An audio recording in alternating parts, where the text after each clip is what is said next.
ये राशि की तुलना को आगे बढ़ाते हुए हम पहुंच गए हैं चक्रवृद्धि ब्याज पर। तो अब चक्रवृद्धि ब्याज वाले जो सवाल हैं जरा एक आध हल करते हैं तो ज़्यादा क्लियर होगा, क्योंकि हम सूत्र तो पहले पढ़ चुके हैं। अब उसको थोड़ा हल करने के लिए कोशिश करते हैं। तो ये है कि निम्नलिखित के लिए भुगतान की जाने वाली राशि ज्ञात कीजिए। तो पहला सवाल ये दिया है कि 2,400 रुपए पर 5% वार्षिक दर से ब्याज वार्षिक संयोजन करते हुए 2 वर्ष के अंत में कितना ये बनेगा रुपया, है ना। तो यहाँ पर जो ये जो 2400 रुपए होते हैं, इनको क्या बोलते हैं? मूलधन। इसको क्या बोला जाता है? मूलधन। मूलधन जब हम पढ़ रहे थे तो हमने क्या बोला था? इसको पी से दर्शाते हैं, ठीक है ना। और ये कितना दिया हुआ है? 2,400 रुपया। और यहाँ पर दर दिया हुआ है कितना? दर यहाँ पर हम लोगों ने आर से दर्शाया था। तो यहाँ पर आर कितना हो जाएगा? 5%।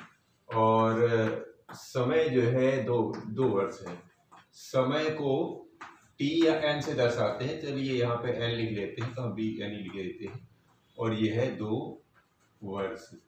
ये हो गया। अब हमारा सूत्र क्या होता है इसका निकालने का? तो सूत्र होता है ए बराबर ए बाटे मिश्र धन जिसको बोलते हैं, पी 1 धन आर बटे 100 की घाते एन। ये हमारा सूत्र होता है। इससे ये सारा निकल आता है। तो जब ये रख के देखते हैं तो पी है हमारा 2400 रुपया यानी मूलधन, और 1 धन दर यहाँ पर हमारा 5% दिया हुआ है, और समय 100 और पूरे घाते कितना है? 2 वर्ष। ये हो है 2 वर्ष। इसको काट दीजिए। 5 एकम 5, 5 दूनी 10 यानी 20 बार गया। तो ये बन गया 2400, और ये 20 एकम 20 और 1 21, 21 बटे 20 की घाते 2। इसको हल कर लेते हैं। ये बन गया 2400, और ये 21 गुणे 21, और ये इधर बटे हो गया 20, और ये 20। एक शून्य से एक शून्य, ये दूसरे से दूसरा। इसको भी काट दीजिए। 2 एकम 2, तो 12 दूनी 24 2 से, और 2 एकम 2 और 2 छक्के 12। इसका मतलब कितना आ गया? 21 गुणे, अच्छा पहली बार 21 गुणे 21 गुणे 6। 21 गुणे 21 होता है 21 21 441, और गुणे 6 अर्थात इसका गुणा कर दीजिए। 6 एकम 6, और 6 चौके 24 की 4, और 6 चौके 24, और 25 और 1 26, यानी 2646 रुपया। यानी 2400 रुपए जो दिए थे वो 5% वार्षिक ब्याज की दर से 2 वर्ष में 2646 रुपया हो जाएंगे। ये हमारा जिसको हम कहेंगे मिश्र धन। ये कौन कह रहे हैं? बैंकों में इस्तेमाल होता है, ठीक है। एक आध और उठाते हैं। अब इस प्रश्न को लेते हैं।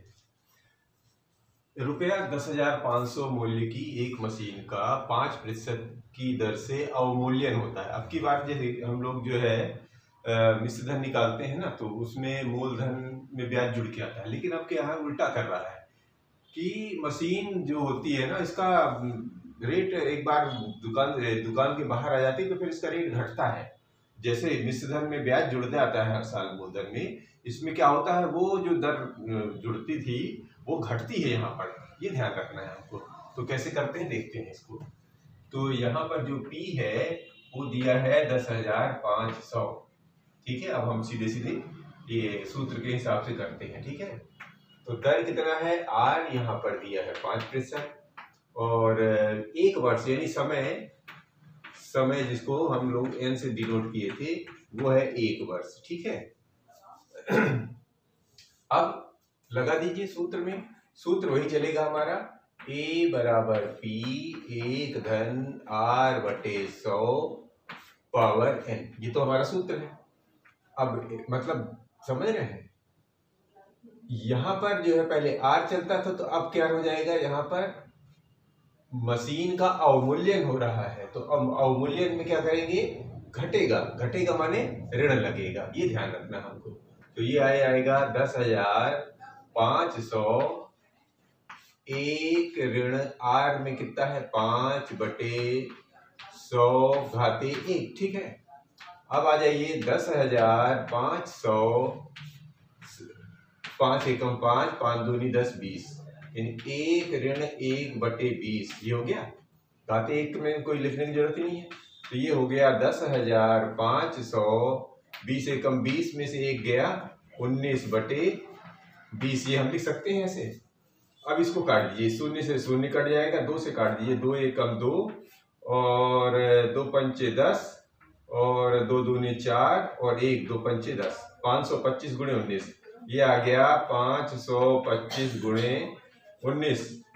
गुणा कर दीजिए, 19 पना 95 की 5, हासिल का 9, 19 दूनी 38, 39 40, 7 47 की 7, हासिल का 4, 1995, 19 पना 95 4, 95 4 5 4 9 99, इतना आ गया ये।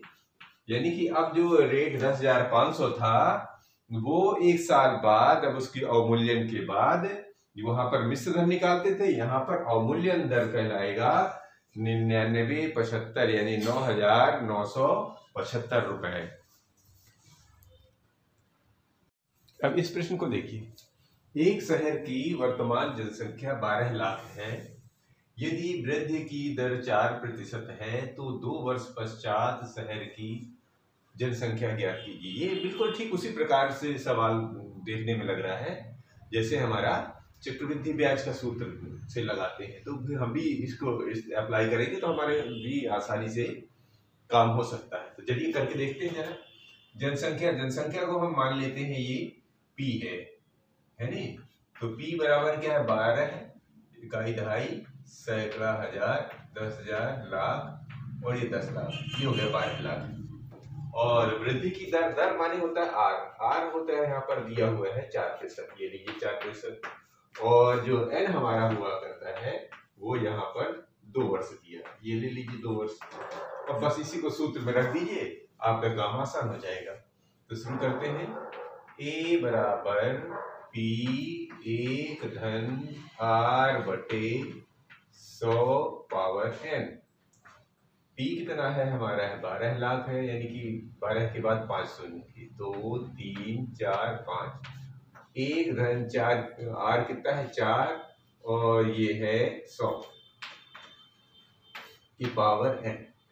n में कितना आ जाएगा, n में हो जाएगा 2, फिर 12 और आगे 5 शून्य, 4 एकम 4 और 25 चौके 100, 25 एकम 25, 1 26, तो हम इसको 26/25 लिख सकते हैं, बिल्कुल लिख दीजिए, और ये पावर 2।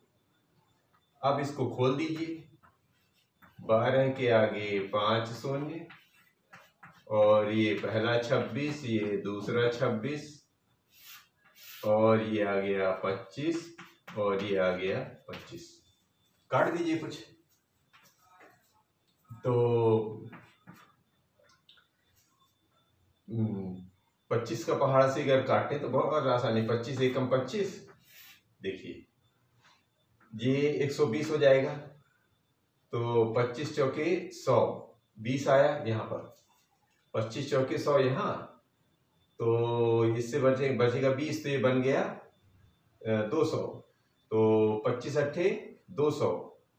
अब यहाँ ये पूरा कट गया तो अब 3 शून्य बचे, 1 2 3, अभी भी 25 5 है तो काट दीजिए, 25 एकम 25 और यहाँ पर देखिए 25 एकम 25 और ये कितना 25 और 48, यानी कि बचा 23, 230, तो हो जाएगा 25 नहीं 225। अब बचेंगे कितने थे, 25 नहीं 225। अब अभी कितना बच गया था यहाँ पे, 230 में हाँ 5, 25 दूनी 50 और 0 और ये 26 26, तो ये कितना बन गया 1920 और इधर 26 26 676।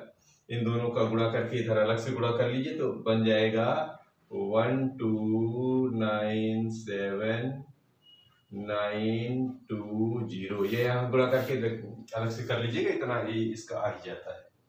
ठीक है, गुणा भाग करके देख लेंगे।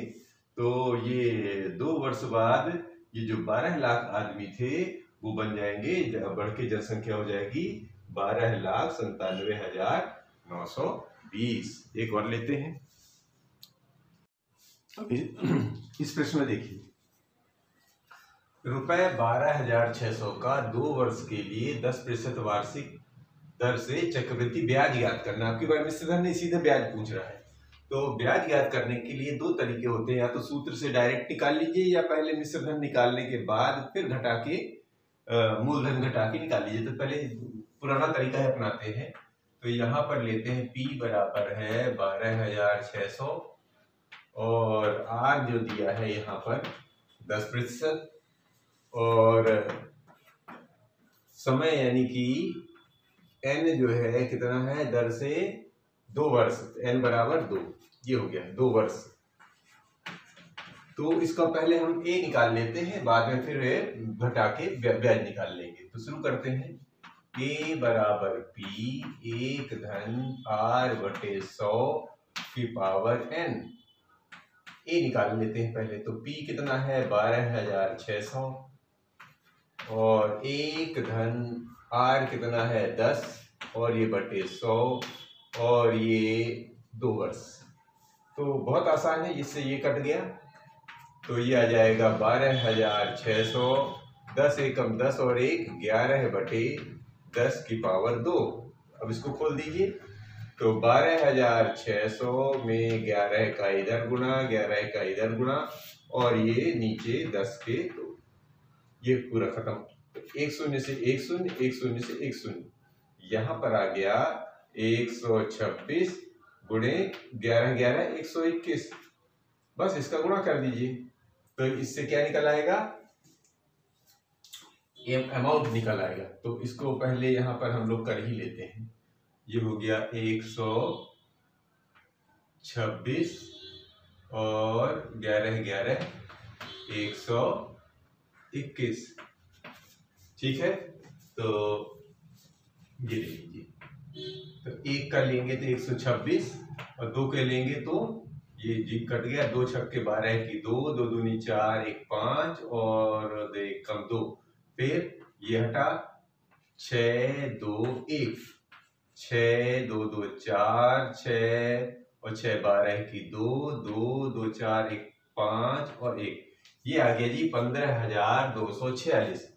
कितना आ गया 15,246 रुपया। ये क्या आ गया हमारा अमाउंट, यानी कि मिश्र धन। और पूछ रहे हैं क्या चाहिए हमको, चक्रवृद्धि ब्याज। तो चक्रवृद्धि ब्याज कैसे निकाली जाती है, चक्रवृद्धि